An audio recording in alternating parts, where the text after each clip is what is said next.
Assalamualaikum warahmatullahi wabarakatuh. Perkenalkan, kami dari kelompok 6 mata kuliah Sistem Enterprise kelas B. Di sini kami akan mempresentasikan proyek akhir yang berjudul Perencanaan Sistem ERP pada PT Pertamina. Dengan saya sendiri, Arham Zainul Abidin, NIM 1924 10 10 10 95, dan teman kelompok saya. Nama saya Muhammad Labib Mahya, NIM 192 110101072. Saya Rian Setiadi Hidayatullah, NIM 1924 1010101105.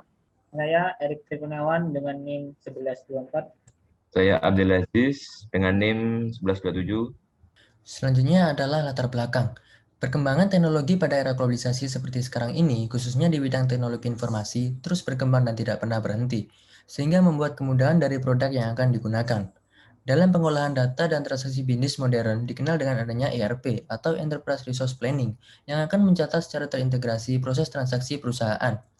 Kemudian, untuk objek penelitian kami sendiri yakni PT Pertamina Persero, yang mana sebagai salah satu perusahaan BUMN di Indonesia yang mempunyai tugas untuk memenuhi kebutuhan bahan bakar minyak dan bahan bakar yang akan dikonsumsi oleh masyarakat setiap harinya. Selanjutnya, PT Pertamina ditetapkan sebagai holding company atau perusahaan induk di sektor energi oleh Kementerian BUMN pada tanggal 12 Juni 2020. Pertamina kini memiliki peran sangat strategis yang membagi beberapa subholding, yakni yang pertama ada upstream subholding yang dijalankan oleh Pertamina Hulu Energi. Kemudian refining dan petrochemical subholding yang dijalankan oleh Pertamina Kilang Pertamina Internasional. Kemudian ada commercial dan trading subholding yang dijalankan oleh Pertamina Patraniaga. Kemudian ada Power and NRI subholding yang dijalankan oleh Pertamina Power Indonesia. Kemudian gas subholding yang dijalankan oleh PGN atau perusahaan gas negara. Kemudian yang terakhir adalah shipping company yang dijalankan oleh Pertamina International Shipping. Kemudian untuk aspirasi Pertamina sendiri yakni menjadi perusahaan yang lebih lincah, fokus, dan cepat sehingga dapat menjadi perusahaan global energi terdepan dengan nilai pasar mencapai 100 miliar dolar serta menjadi penggerak pengembangan sosial di tahun 2024. Untuk selanjutnya, yaitu visi misi dari perusahaan Pertamina. Untuk visinya yaitu menjadikan perusahaan Pertamina tersebut menjadi perusahaan energi nasional kelas dunia. Kemudian untuk visinya yaitu menjalankan usaha minyak, gas, serta energi terbarukan secara terintegrasi berdasarkan prinsip-prinsip komersial yang kuat. Kemudian untuk tujuannya yaitu pertama melakukan dan menunjang kebijakan program pemerintah di bidang ekonomi dan pembangunan nasional pada umumnya, terutama di bidang penyelenggaraan usaha minyak dan gas bumi, baik di dalam maupun di luar negeri. Untuk yang kedua yaitu pengembangan optimalisasi sumber daya yang dimiliki perseroan untuk menghasilkan barang atau jasa yang bermutu tinggi dan berdaya saing yang kuat.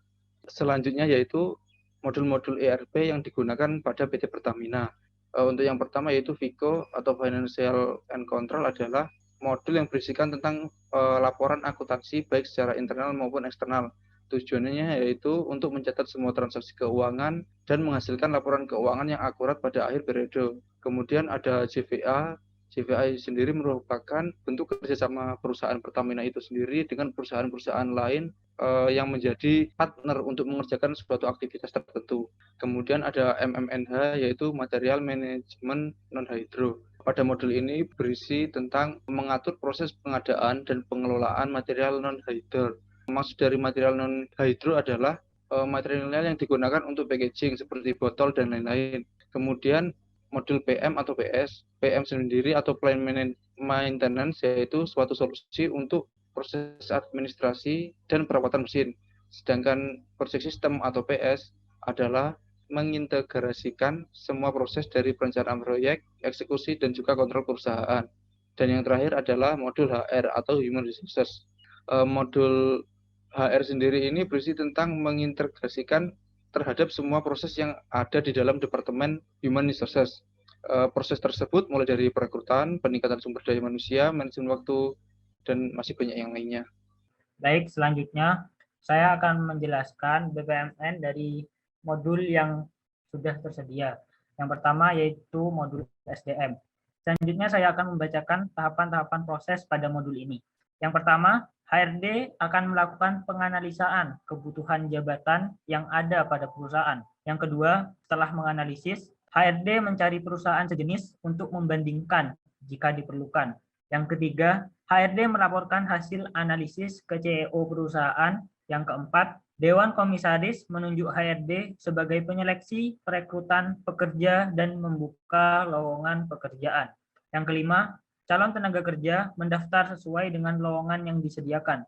Yang keenam, HRD menyeleksi calon tenaga kerja.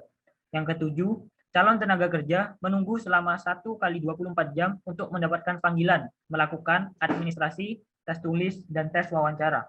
Yang kedelapan, pendaftar menunggu HRD menentukan diterimanya tenaga kerja selama 2 kali 24 jam. Yang kesembilan, jika diterima, HRD akan membuat surat kerja karyawan baru. Jika tidak, karyawan baru boleh meninggalkan tempat. Yang ke-10, tenaga kerja baru mengikuti bimbingan khusus maksimal 3 bulan. Yang ke-11, setelah itu setiap pekerja baru melakukan perjanjian kerja dengan CEO, kemudian dilanjutkan dengan penempatan wilayah kerja.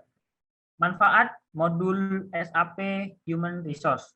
Yang pertama, mendapatkan pekerja baru yang berkualitas. Yang kedua, alur proses rekrutmen menjadi jelas. Yang ketiga, memudahkan calon pekerja dalam mendaftar. Yang keempat, mengantisipasi kebutuhan penyediaan pekerja bagi perusahaan. Yang kelima, kriteria dan kompetensi yang dibutuhkan perusahaan sesuai dengan perusahaan.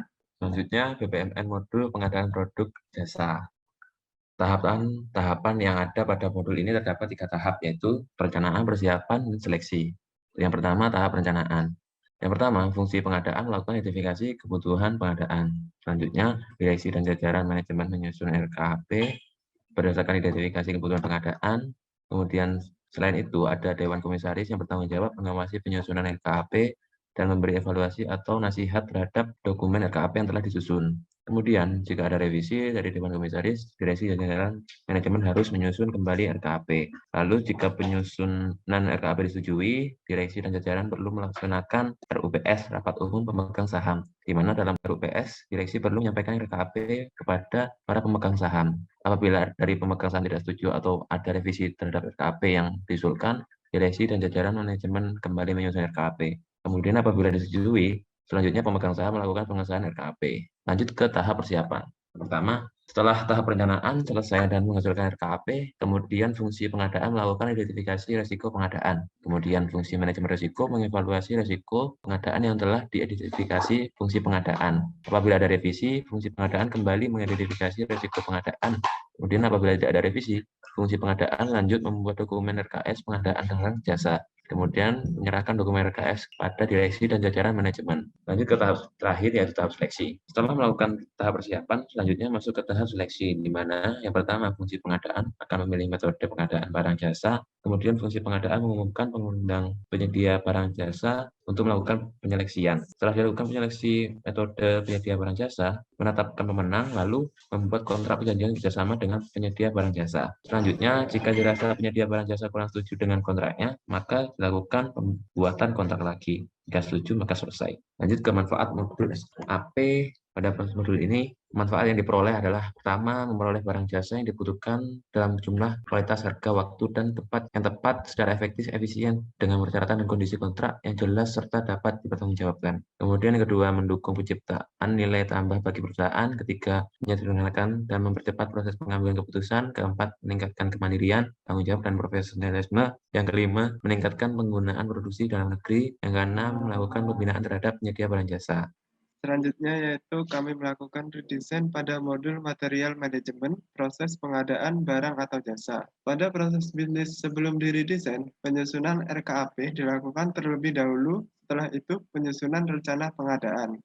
Menurut kelompok kami, dalam penyusunan RKAP harus mempertimbangkan dokumen rencana pengadaan. Maka, kami mencoba untuk meredesain dengan menyusun dokumen rencana pengadaan RKS terlebih dahulu, lalu dokumen tersebut diserahkan kepada direksi sebagai bahan pertimbangan pembuatan RKAP. Lalu yang terakhir, kesimpulan. PT Pertamina Persero sebagai salah satu perusahaan BUMN, Badan Usaha Milik Negara Indonesia, mempunyai tugas untuk kebutuhan bahan bakar minyak dan bahan bakar khusus yang akan dikonsumsi oleh masyarakat. Dalam menjalankan bisnisnya, PT Pertamina telah mempunyai dan menggunakan sistem SAP sebagai alat teknologi pendukung bisnisnya. Sekian dari kelompok kami. Mohon maaf bila ada salah kata. Wassalamualaikum warahmatullahi wabarakatuh.